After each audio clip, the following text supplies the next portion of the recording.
ملاقات ہو تو السلام علیکم کہا کرو، علیکہ پہلے اور السلام بعد میں، اس طرح مت کہو، بلکہ پہلے السلام کہو، السلام پھر علیکہ کہو۔ علیکہ سنگولر ہے، ایک آدمی کو سلام کرے تو، اور علیکم پلورل ہے، یعنی بہت سے لوگوں کو سلام کرے تو، کم اور کا۔ تو حضور صلی اللہ علیہ وسلم نے پہلی ملاقات میں ان کی تنبیہ فرما دی، ان کی اصلاح فرما دی کہ علیکہ السلام کہنا یہ مردوں کا سلام ہے، اس لیے جب کسی سے ملاقات ہو اور جو سلام میں پہل کرے تو وہ پہلے السلام کہے، پھر علیکم کہے یا علیکہ کہے۔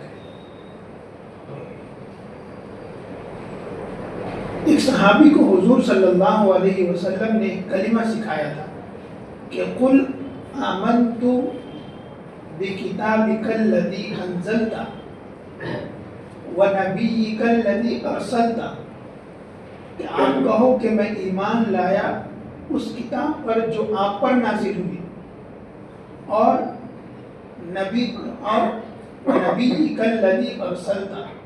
اور اس نبی پر، اس اللہ پر جس نے آپ کو نبی بنا کر بھیجا ہے۔ چند مہینوں کے بعد حضور صلی اللہ علیہ وسلم نے فرمایا اپنے صحابی سے کہ وہ کلمہ کیا ہے جو میں نے تمہیں سکھایا تھا، وہ میرے کو دوبارہ سنا۔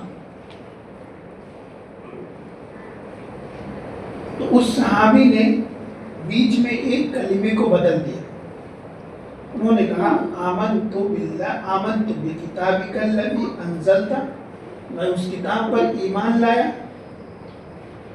جو آپ پر نازل ہوئی، وَرَسُولِكَ الَّذِي أَرْسَلْتَ،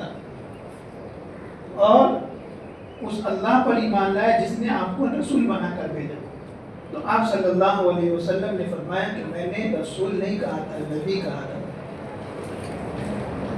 یعنی نبیک الذی کہا تھا، رسولک الذی نہیں کہا تھا۔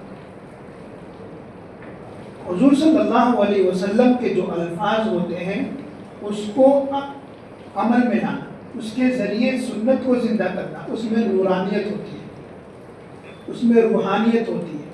اس میں حلاوت ہوتی ہے، اور ایک ہے اپنی طرف سے کریٹ کر لینا۔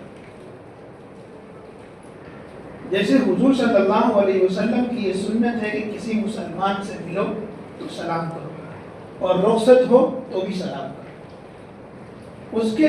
بجائے اللہ حافظ کہہ دینا، خدا حافظ کہہ دینا، یہ اچھی بات ہے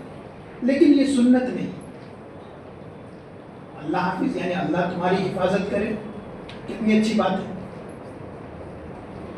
خدا حافظ یعنی خدا تمہارا محافظ ہو، تمہاری نگہبانی کرے، تمہاری حفاظت کرے۔